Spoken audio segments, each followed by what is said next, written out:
Здравствуйте! С вами вновь Лариса Левинская. И сегодня, как вы уже могли догадаться, глядя на меня, у меня только одна сторона накрашена с макияжем, одна сторона лица, а другая не накрашена. И исходя из названия, сегодня речь пойдет о тенях для век.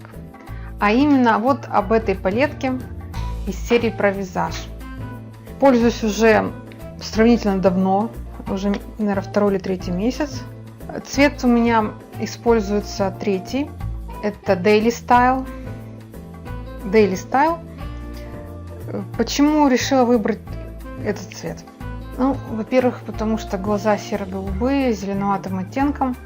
Соответственно, бежевые тона, нюдовые тона, первая палетка, они мне не подойдут для регулярного использования. Брать серый тон, это Party Style, серый графитовый тон, тоже не совсем будет правильно, потому что глаза серые, а мы все знаем, что нужно отучать себя от того стереотипа, что тени для век нужно подбирать под цвет глаз. Соответственно, остался вот такой немножко болотный оттенок третьей палетки. Я себя не отношу к числу тех девушек, которые готовы любые деньги выложить за макияж, скупают декоративную косметику в огромных количествах. Я больше предпочитаю уходовые средства, качественный крем, качественный тоник для лица. Что касается декоративной косметики, скажу честно, у меня всего 2-3 карандаша, 1 тушь в косметичке, вот один набор теней для век, может быть 3-4 помады, в зависимости от одежды, в зависимости от настроения, ну, может быть блеск для губ, все. Больше я декоративной косметикой не увлекаюсь. Скажу честно, что было довольно тяжело перейти сразу на эти тени. В каком плане? Те, кто давно в компании, наверняка помнят, что были шикарные тени, довольно доступные по цене, запеченные тени для век. Они были в круглых упаковочках, 3 цвета. У меня были эти тени, не совру, с 2013 года, пользовалась им 5 лет, причем пользовалась ежедневно, регулярно, они были бесконечные. Причем общалась с людьми, все подтверждают тот же самый факт, что тени буквально бесконечные. Палетка была голубовато-синих тонов. Настолько привыкла к этому голубому цвету с сероватыми отливами у себя на глазах, что когда перешла на эти тени, было, наверное, неделю привыкала видеть себя в новом цвете. Соответственно, и карандаш тоже поменялся. Под эти тени я уже использую непривычный свой синий карандаш, а вот этот серый карандаш, 3 тон из серии про визаж.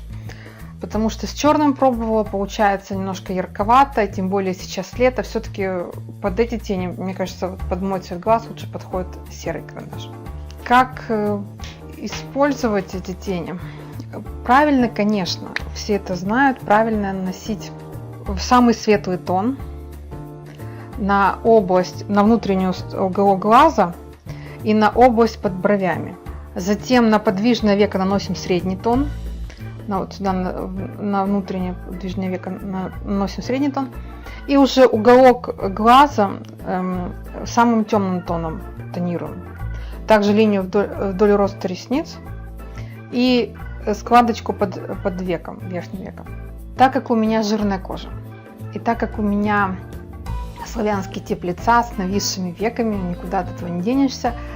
Когда я использовала вот такой способ нанесения теней, как это положено делать по всем правилам, наносишь утром, возвращаешься вечером часа в 4-5, смотришь на свой макияж и понимаешь, что тебе такой способ нанесения абсолютно не подходит.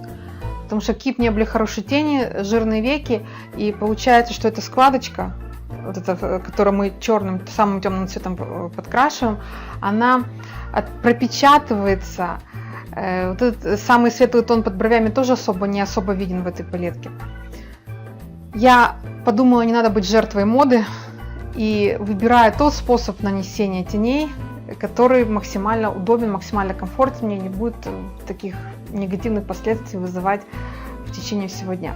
И поэтому, если у вас такая же проблема, нависшие веки и жирная или комбинированная кожа, в летнее время года советую вам повторить мой способ нанесения. Он максимально простой. Вообще макияж у меня занимает утренний 5-6, максимум 7 минут.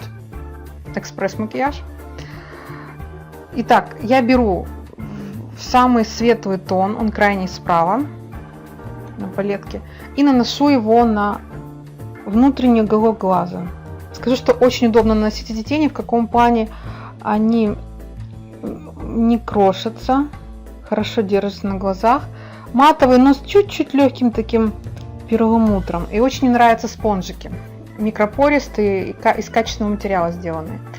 Не будут у вас через месяц из них торчать проволочки. И думаю, что же дальше делать с этими спонжиками. Так, внутреннюю сторону глаза я осветлила самым светлым тоном. Затем перехожу на средний тон. Вот такой немножко серовато-болотного оттенка в данной палетке. И дальше среднюю часть века, подвижного века, наношу этот средний тон. Затем самый темный тон, графитовый, он крайне слева, использую для уголка глаз. Немножко вдоль линии роста ресниц слегка. Если оно будет серый карандаш, это в принципе можно и не делать. И может быть еще немножечко на нижнее веко, вот чуть-чуть самый краешек. Все, это я нанесла. Для того, чтобы переходы были более мягкие, чистой частью спонжика делаю затушевку. Растушевываю эти тени. Ну, вот. Я думаю, что карандашом уже как использовать я не буду вам показывать. Я думаю, что максимально похоже получилось.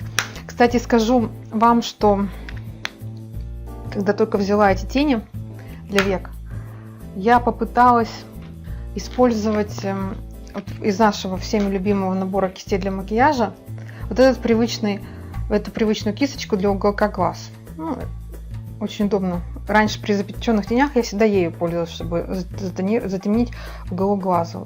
В данном случае для этих теней эта кисточка абсолютно не подходит, потому что начинаешь наносить, крошатся тени, такие бороздки образуются на самой поверхности теней. Поняла, что неэффективно, не экономично.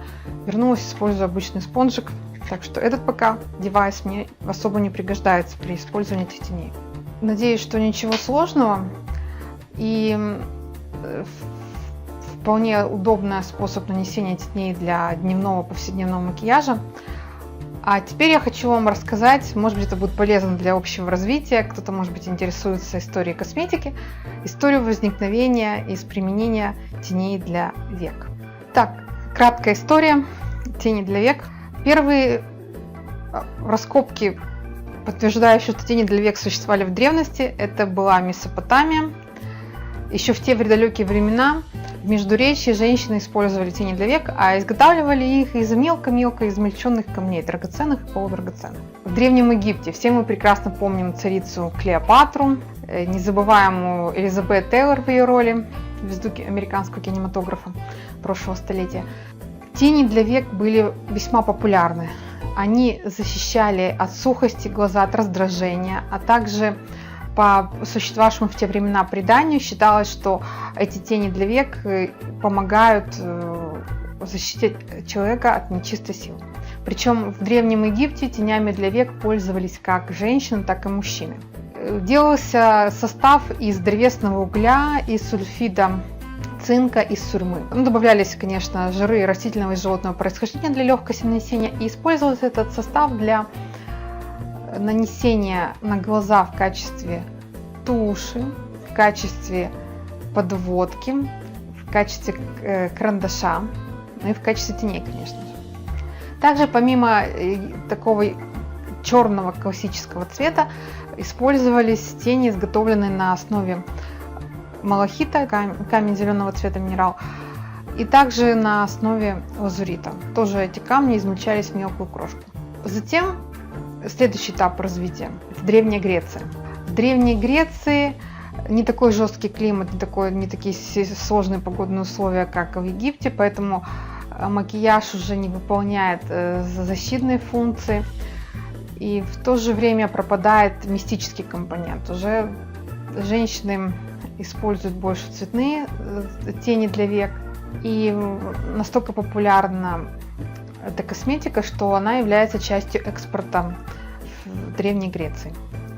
Затем это уже Древний Рим. Массовая популярность, и также скажу, что стали использовать в качестве теней для век это шафран и другие растительные компоненты, измельченные в мелкую пудру.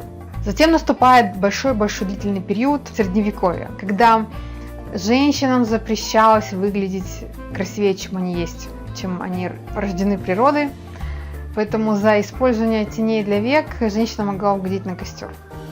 Признавалась естественность, уход за собой карался всяческими мерами.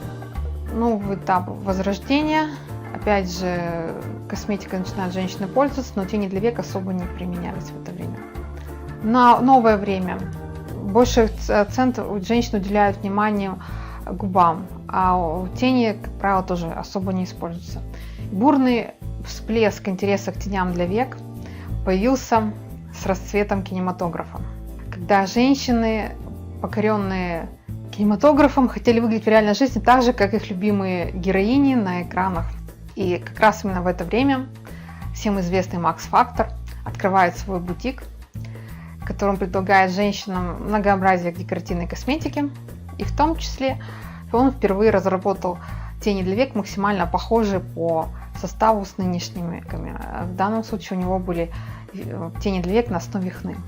Эту идею подхватывают другие производители декоративной косметики, и тени для век становятся массово популярны. И сейчас я думаю, что у каждой девушки в косметичке можно найти тени для век, даже если она большая поклонница подводок. Как правило, с подводкой тени не используются. Вот, собственно, и все, что я хотела вам сегодня рассказать. Ну, возвращаясь к героине сегодняшнего видео, к этой палетке теней про визаж компании T&M. Отличные тени, рекомендую использовать.